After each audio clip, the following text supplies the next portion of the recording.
Hello, everybody. We just were wrapping up the review meeting, and I will post that to my YouTube channel. Looks like everybody that was there is coming on in, and some other folks.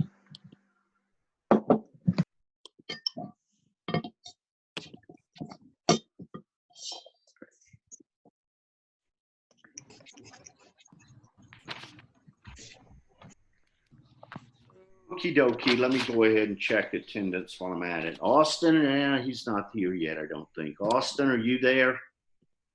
Not yet. Okay. Caitlin Crow, you doing okay? I'm good. Lacey, you're with us. Nick, how are you doing? I'm good. Sydney, you're with us. Aubrey, you're with us. Audrey, you're with us. Okay, Daphne, I see you're here. Caitlin, Wallace. Who's on the iPhone? Might be me. Brendan Sprouse, right? Yep. Okie dokie. Gotcha. Okay.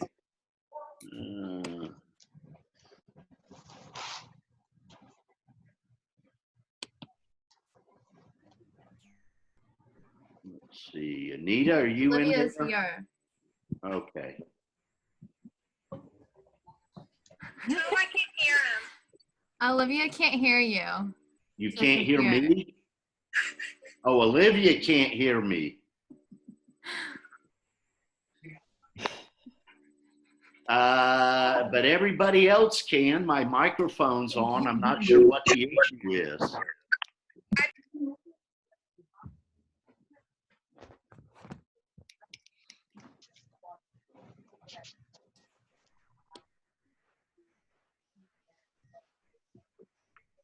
Ellie, you doing okay? Can you hear me?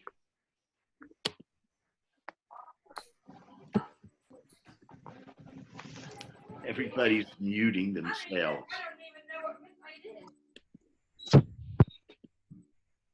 Did you say Bella or Ella? Bella. Oh, hi. Good morning. Good morning. There are no Ellas in the class. Unless it's somebody's name I don't know. Isaiah, you're there? Yep. Okay. All right, well, let's give other people another minute or two here. And then we'll get on with things. Today is the 8th. Jared. Olivia Carpenter, are you there?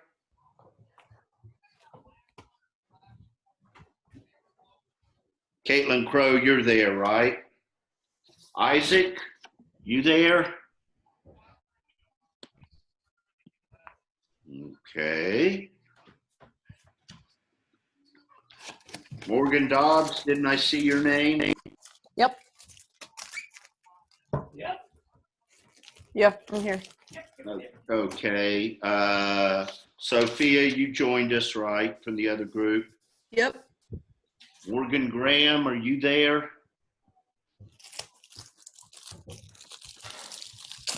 Seeing that name. Okay. Lacey, you came on over from the other meeting, right? Yep. Aubrey, you're there. Hannah Jacobs, you around? Not hearing her. Caitlin Johnston, you there? Nick, you're there. Bella's there.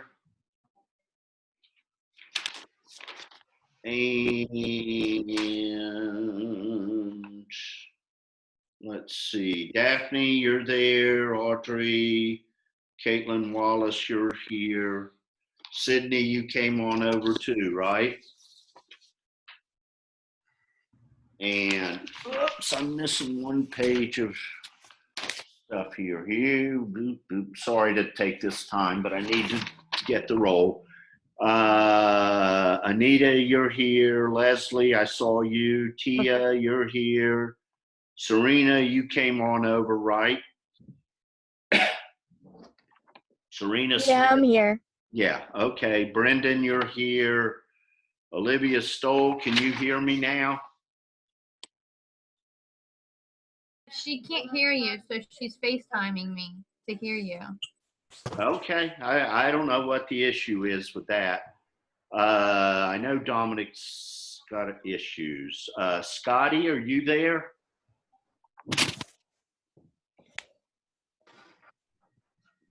My exercise fizz. Blake? No. Okay. The memento? Not there. Let me make sure I don't have anybody waiting. Doesn't look like it. And okay. Isaiah, you're there. Brendan Nichols, you there?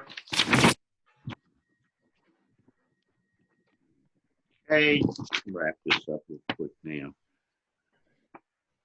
Leslie, Tia, yeah, okay, that's got it. I hope everybody's safe and sound.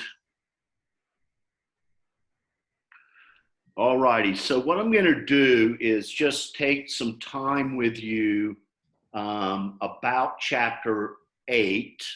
The video lecture is posted. I really got, it's probably the shortest number of slides and I talked the longest for whatever reason. I guess I was just repeating myself. But the keys there are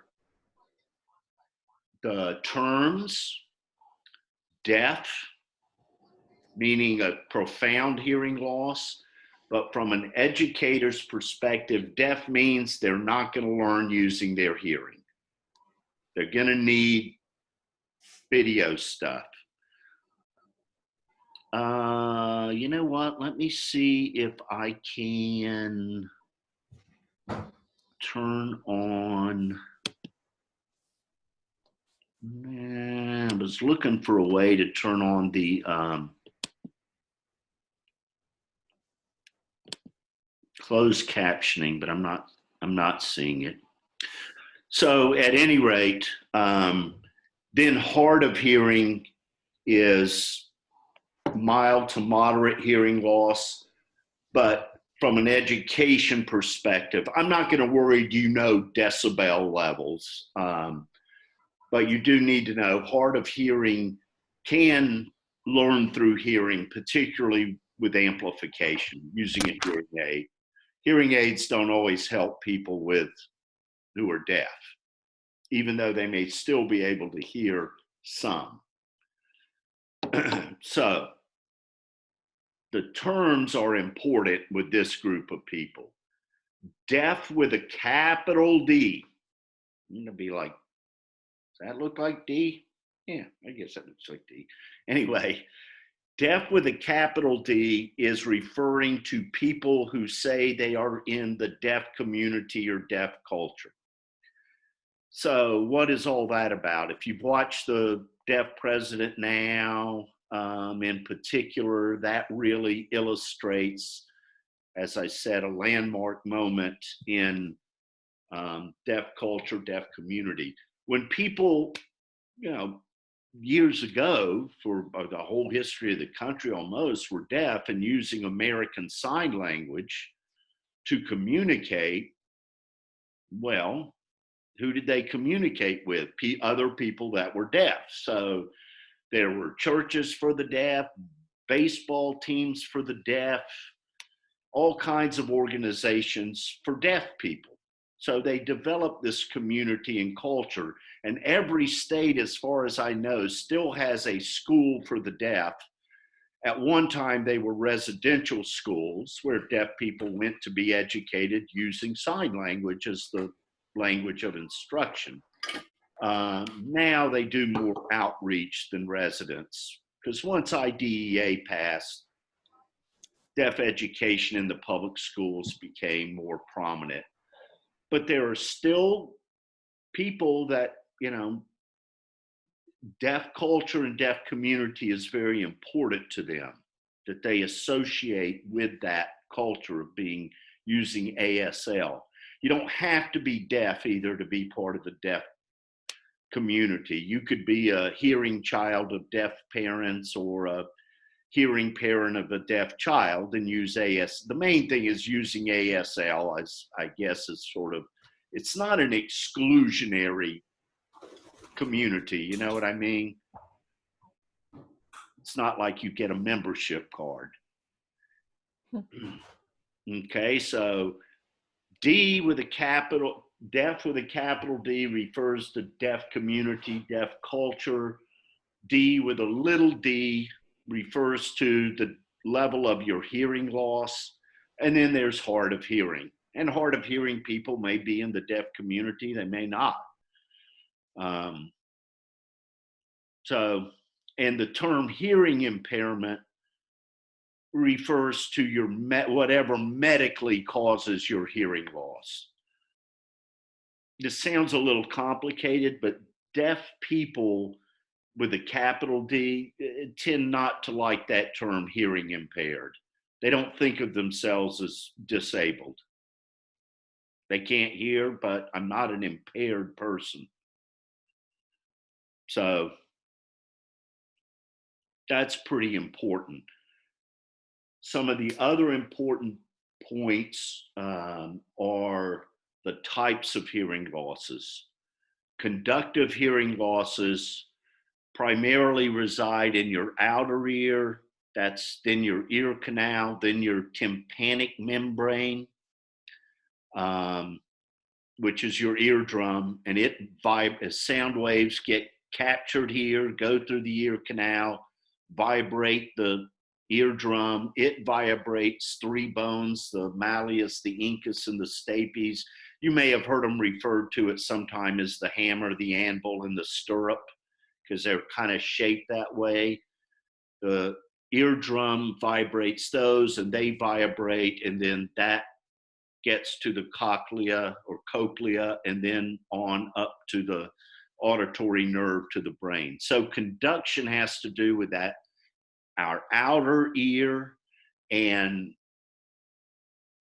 through the eardrum, and then the middle ear, which is where those three little bones, the hammer, anvil, and stirrup are at.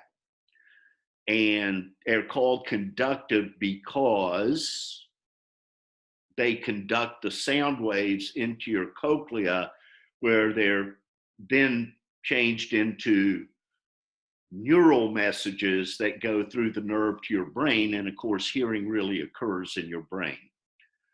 And to illustrate conduction, if you close your ears for a minute and just say something to yourself, you'll really notice your bones conduct sound quite well. Go ahead and say something to yourself. Can you hear how the bones in your head are conducting sound? Doesn't sound like it does out here, but that kind of illustrates conduction. The other type, and conductive hearing losses are more common, and they're also more amenable to treatment with hearing aids.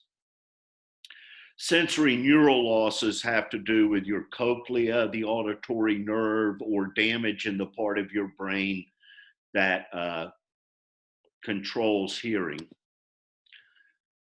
So, okay. That was the last meeting that finally finished converting. I don't know if you all could see that. Sensory neural losses tend to come from genetic disorders, which is where most people, if they're born deaf, they have a syndrome, Usher syndrome, Waardenburg, or Pendred syndrome. You don't need to worry about those syndromes, but that's why also there's kind of a deaf community, deaf culture, because these genetic disorders can move from generation to generation. They don't always, but you're more likely to have be deaf as a result of one of those syndromes if either or both of your parents carry those genes. It also can come from viruses and infections and so on, can cause sensory neural losses. They don't always respond real well to hearing aids.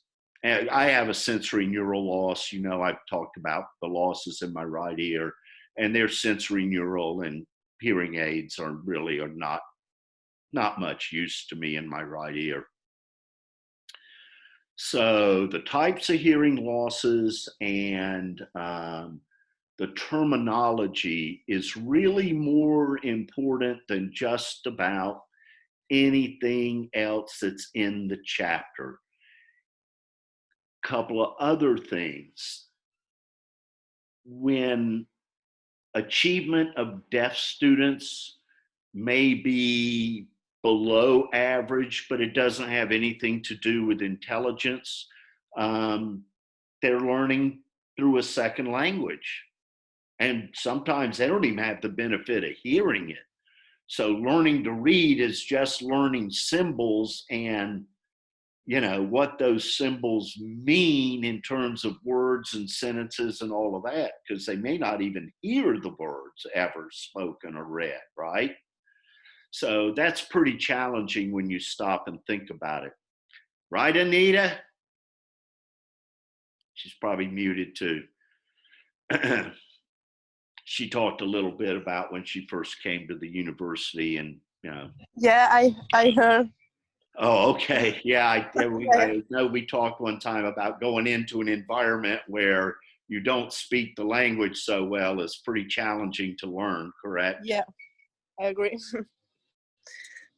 So, but one thing that's interesting is that infants and toddlers that learn American Sign Language are actually better prepared to learn English as a second language than kids whose parents are trying to get them to rely solely on oral language.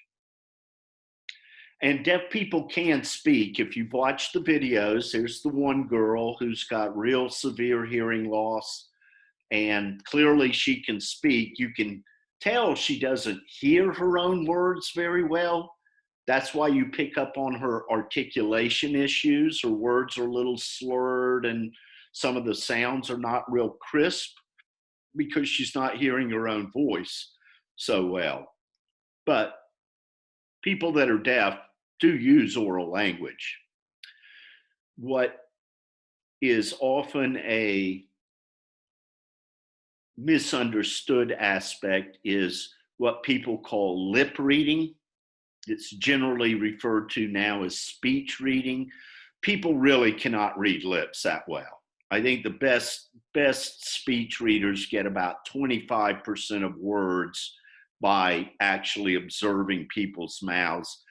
Speech reading has more to do with the context of the situation, what the conversation's about, all those pragmatic things. If you're looking at me and I'm talking to you and I'm going, you got a pretty good idea I'm mad about something without hearing the words, right?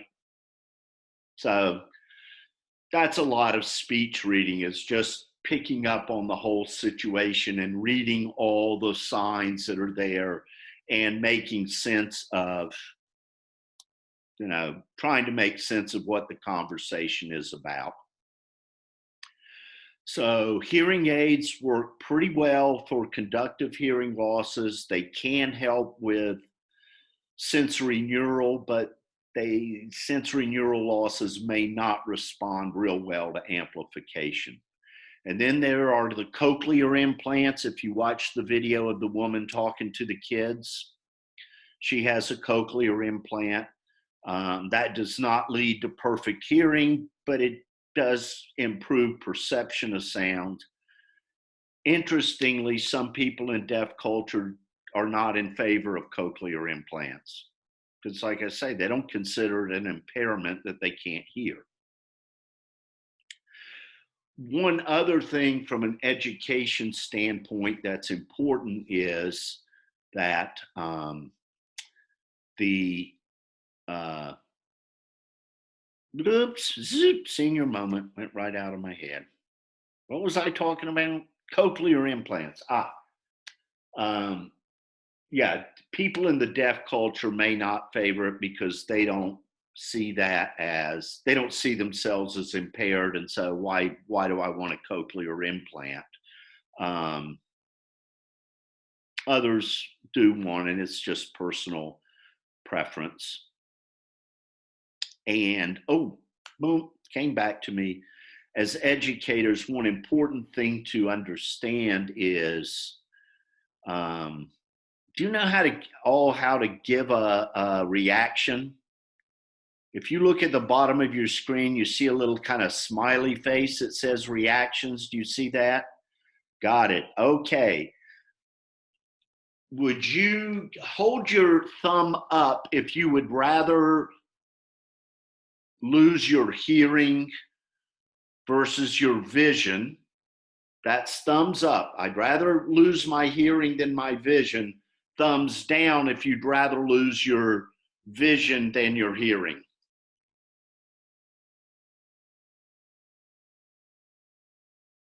That's pretty much the way it goes. But in reality, it's not that, one is worse than the other, but if you stop and think about it, being deaf is a more socially isolating issue. If you can hear conversations, even if you're blind, you can still participate, with other people and in school and so on. If you rely on American Sign Language and you're the only person in your class and you have an adult interpreter, social interaction is pretty strained, right? So it's one thing to be aware of, that deaf people, that's why they have that culture and community. Any specific questions?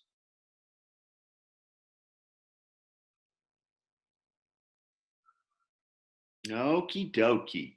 So I want to do one other thing here, and that is I want to show you, I got a feeling people didn't read my announcement very well, and I think they took it, if you all, remember I said you can come to the 8:15, the 9:15, or not come to either one.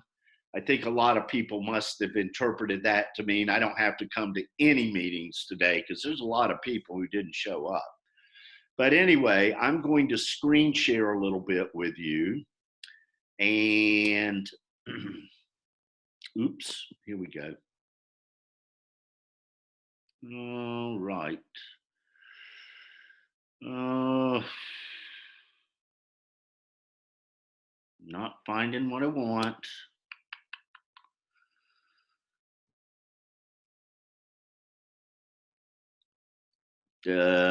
You all aren't seeing the Sakai side, are you? Are you all seeing my Sakai page? No, we don't. No. Okie dokie. Let me see here if I can make this work now. All right. Come back here, see if I can get it to share now. Okay. All right. You with me now on Sakai? Yeah. Okay. I am going to go down to resources. Oops, let me just hit attendance there for a minute. Oops, go back and attendance there. I wanted to do, see if I can get everybody out of here. Okay. So what I would like you all to do over the next week or so is,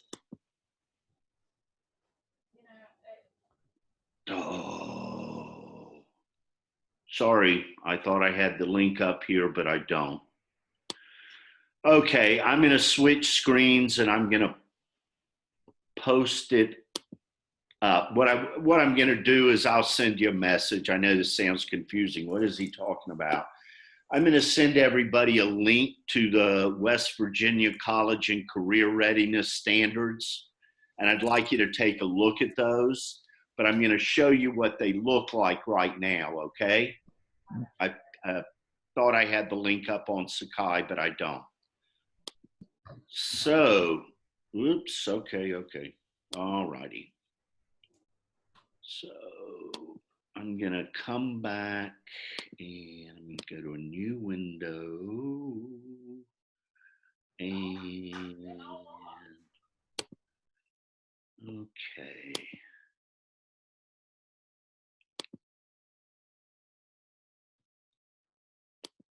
Okay, you seeing my Safari page now?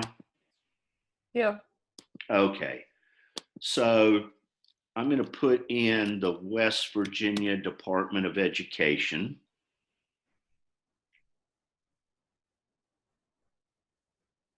Are you seeing the Department of Education website? Yep. God, you all, I'm sorry. I'm going to put in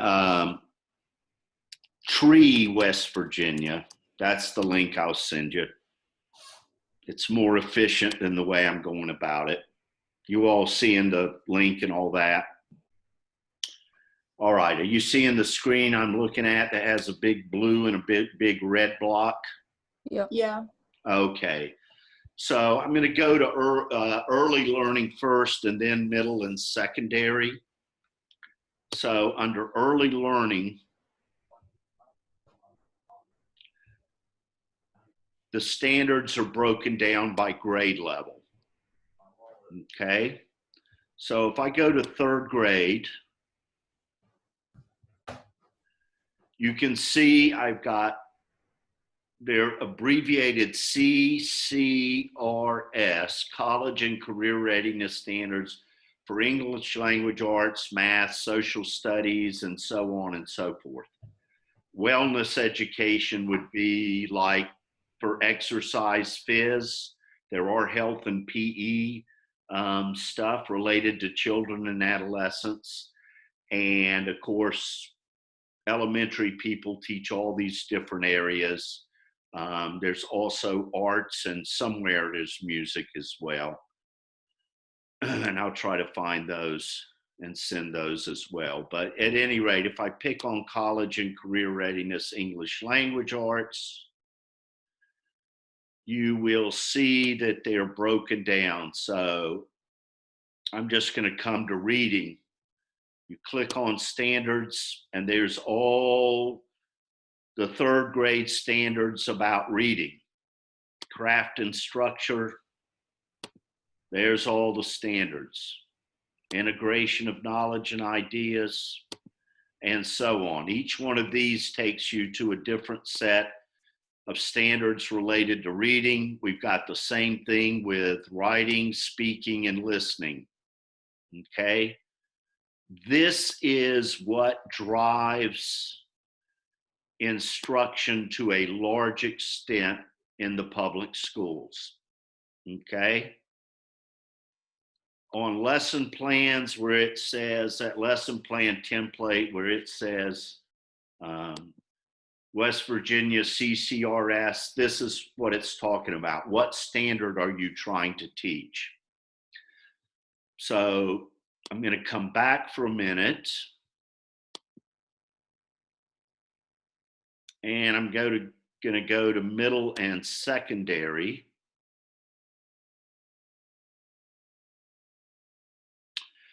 And you'll notice they're broken down by area now instead of by grade level. And the reason for that, particularly in high school, is people don't always take courses in the same year, right? Not everybody takes, just like here at West Liberty, not everybody takes English 101 and 102 at the same time, right? So it's broken down more by content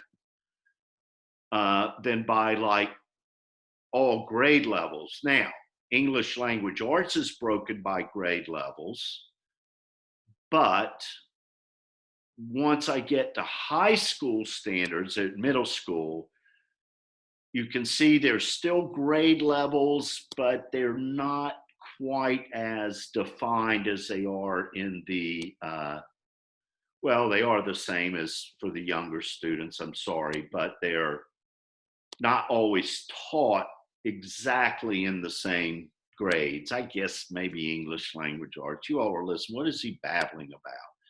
Sorry. Let me show you a better example than English language arts. Let's go to math.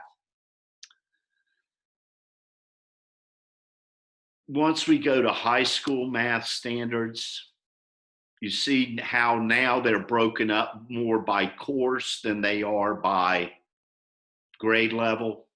You see what I'm saying? Yes? Yeah. Anybody? Okay. That's what I was trying to get at. In some of the areas, same thing with social studies. When you go to high school standards, you'll see they're broken down by the different content areas within social studies. So what I'd like you to do this week, and let me do one other thing here. Those of you who, if you're in community ed, you can look at any of the areas. If you're in health and PE or exercise phys, it would be better to do the health and physical education, and I'm going to show you how to get to that again, because they don't show up in the same way there. Are you seeing my window again? My Yeah. Safari window? Yeah. Okay, now I am going to go West Virginia Department of Education.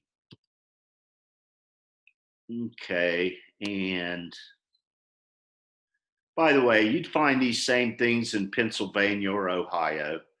I'm going to do a search,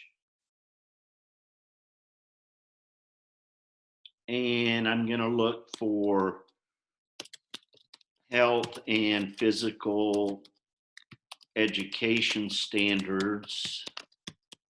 It should bring them up. Not all of them are interactive.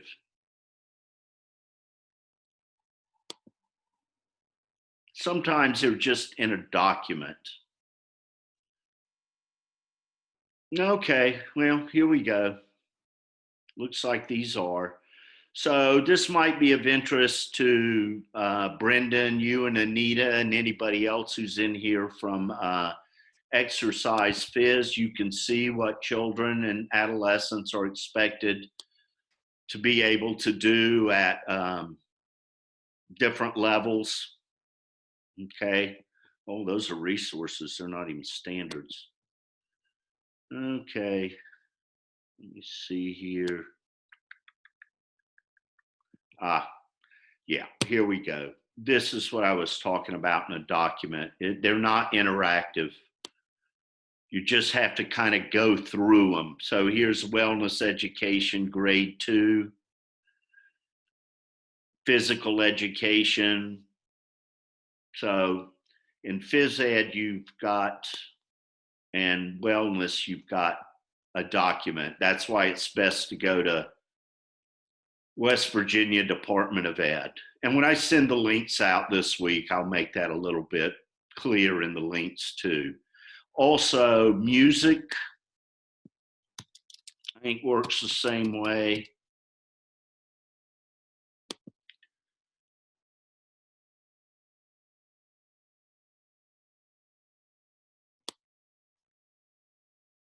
View the, oh, there's arts. And, oh, I guess this covers covers visual and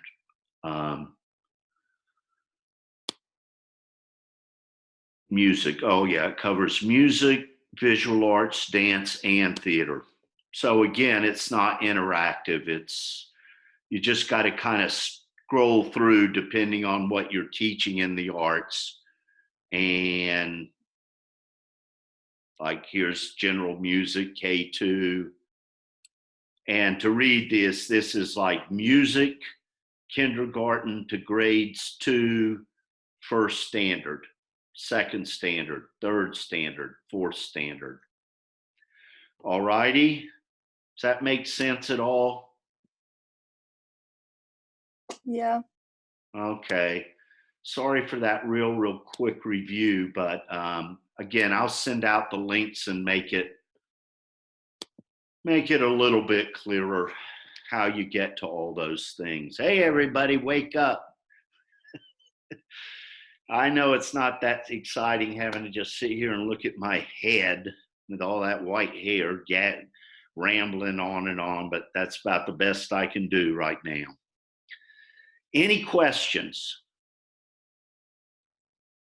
Any questions about the quiz tomorrow? I am going to post the Zoom meeting up on my YouTube channel and do that in an announcement. Okay, well, here is what I'm going to do, you all. I'm going to leave the meeting, and I'm not going to come back to Zoom until about 11 o'clock when my next class is. But you all can stay among yourselves and talk if you want, okay?